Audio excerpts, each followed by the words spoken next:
साल था 1983 जब आर्कियोलॉजिस्ट्स की एक टीम गुजरात के ढबारी गांव के पास अरब सागर में कुछ एक्सप्लोर कर रही थी। समुद्र की 123 फीट की गहराई में जाने के बाद वो जो देखते हैं वो सचमुच चौंका देने वाला था। वो बिना देरी किए बाहर आते हैं और अपने बॉस को फोन लगाते हैं। कुछ देर तक रिंग जाने के बाद उधर से आवाज आती है, हेलो। इसके बाद कोई आवाज नहीं आती क्योंकि हैरान परेशान आर्कियोलॉजिस्ट्स बिना रुके वो हाल सुनाना शुरू करते हैं जो उन्होंने समुद्र में देखा, और उसे सुनते ही बॉस के हाथ से फोन छूट जाता है। आखिर उन्होंने समुद्र में ऐसा क्या देख लिया कि उन्हें ठंड में भी पसीने आ गए, जिसे जानकर बॉस भी कुछ बोल नहीं पाए। जानने के लिए चलिए हमारे साथ अरब सागर के उसी गहराई में। समुद्र में उठती इन लहरों को देखिए, जिनमें जितना शोर है उसके अंदर पसरा है उतना ही सन्नाटा, और उसी सन्नाटे में दफन है न जाने कितने ही रहस्य। समुद्र के नीचे आज भी कई ऐसे राज दबे हैं जिनके बारे में किसी को कुछ नहीं पता। कुछ सालों पहले अरब सागर की गहराई में ऐसी ही एक साइट खोजी गई जिसे देखकर हर कोई हैरान था। दरअसल वो एक भरी पूरी नगरी थी, ऐसी नगरी जो इतनी खूबसूरत थी कि जिसे कोई एक बार देख ले तो बस देखते ही रह जाए। ऊंची ऊंची दीवारें, बड़े बड़े गेट और उन पर की गई नक्काशी, सड़कें, भव्य महल, पूरा वेल प्लान्ड शहर जो आज के शहरों को भी पीछे छोड़ दे। समुद्र की गहराइयों में ऐसी नगरी देखकर आर्कियोलॉजिस्ट हैरान थे। आखिर ये नगरी यहाँ पहुंची कैसे और ये कितनी पुरानी है, ये अब सवाल उनके मन में भी थे, जिनका जवाब ढूंढने के लिए उन पत्थरों के सैंपल लिए गए और कार्बन डेंटिंग से पता चला कि वो पत्थर महाभारत काल के हैं, और ये वही नगरी है जिसके बारे में महाभारत में भी बताया गया है, यानी श्री कृष्ण की नगरी, द्वारका नगरी, जिसे भगवान श्री कृष्ण ने समुद्र किनारे बसाया था। अब आप कहेंगे कि हमें कैसे पता कि यही द्वारका है, इसका क्या प्रूफ है?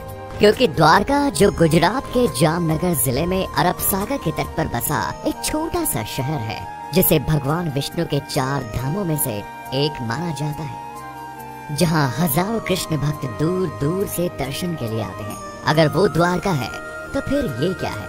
दरअसल श्रीमद् भगवत पुराण के 10वें अध्याय के अनुसार कंस का वध करने के बाद भगवान श्री कृष्ण यादव वंश के साथ मथुरा में रहने लगे, लेकिन कंस की मौत का बदला लेने के लिए उसके ससुर जरासंध ने मथुरा पर 1 या 2 बार नहीं बल्कि पूरे 17 बार अटैक किया। बार बार हो रहे इन आक्रमणों से न केवल मथुरा की प्रजा परेशान थी बल्कि श्री कृष्ण भी दुखी हो चुके थे। इसीलिए उन्होंने अपनी प्रजा की रक्षा के लिए मथुरा से कहीं दूर जाना ही सही समझा, और वो अपने परिवार और पूरी प्रजा के साथ मथुरा से 1285 किलोमीटर दूर अरब सागर किनारे जा पहुंचे, और उन्होंने विश्वकर्मा को समुद्र के ऊपर एक नगरी बनाने का आदेश दिया। लेकिन समुद्र देव की मर्जी के बिना ये पॉसिबल नहीं था, इसलिए भगवान श्री कृष्ण ने समुद्र देव की पूजा की, जिससे खुश होकर समुद्र देव ने अरब सागर के बीचों बीच 12 योजन यानी करीब 153.6 किलोमीटर धरती गिफ्ट की। इसी भूमि पर भगवान विश्वकर्मा ने विशाल द्वारका नगरी का निर्माण किया। ये एक ऐसी नगरी थी जो आज की वेल प्लेन्ड सिटीज को भी मात दे सकती थी। ऊंची दीवारें, बड़े दरवाजे, बगीचे, तालाब, सोने के महल, सब कुछ बेहद ही खूबसूरत तरीके से बनाया गया था, और इसी नगर के बीचों बीच था श्री कृष्ण का महल, जो बेहद आलीशान था। पूरे यादव वंश और पूरी प्रजा को यहाँ पर बसाने के बाद श्री कृष्ण वापस मथुरा गए और जरासंध से युद्ध किया। उनका वध करने के बाद वो अपने परिवार के साथ हंसी खुशी रहने लगे। लेकिन कहते हैं ना, यहाँ कुछ भी कांस्टेंट नहीं रहता, सुख दुख आता रहता है, और श्री कृष्ण भी इसी चक्र का हिस्सा थे। दरअसल कुछ समय के बाद पांडवों और कौरवों के बीच युद्ध शुरू होता है, जिसमें भगवान कृष्ण अर्जुन के सारथी बने। 18 दिनों के भीषण युद्ध के बाद आखिरकार पांडवों की जीत हुई, और यहीं से शुरुआत हुई खूबसूरत नगरी द्वारका के सर्वनाश की।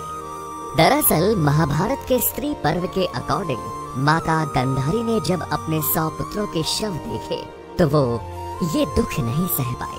और उन्होंने भगवान कृष्ण को अपने बेटों की मौत का जिम्मेदार ठहराते हुए उन्हें श्राप दे दिया कि जैसे उसके वंश का विनाश हुआ है, ठीक वैसे ही 36 साल बाद तुम्हारे वंश का भी ऐसे ही विनाश होगा।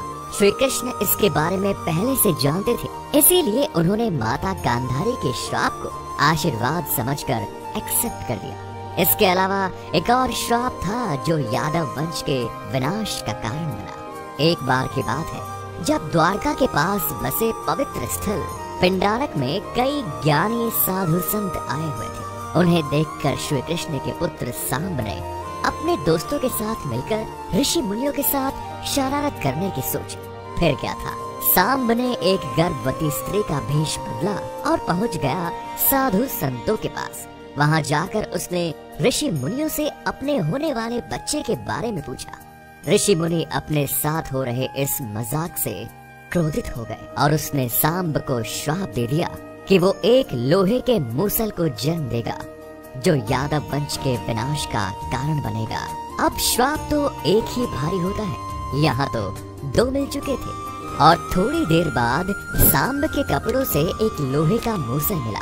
जब श्री कृष्ण के नाना उग्रसेन को इस पूरी कहानी का पता चला तो उसने उस लोहे के मूसल के टुकड़े किए और उन्हें समुद्र में फेंक दिया। यहीं उन्हें ये गलतफहमी हो गई कि ऐसा करने से उन्होंने यादव वंश को इस श्राप से बचा लिया, क्योंकि जैसे ही उग्रसेन मूसल के टुकड़ों को समुद्र में फेंकते तो उन्हें एक मछली निगल लेती और फिर वो मछली मछुआरों के जाल में जा फंसती।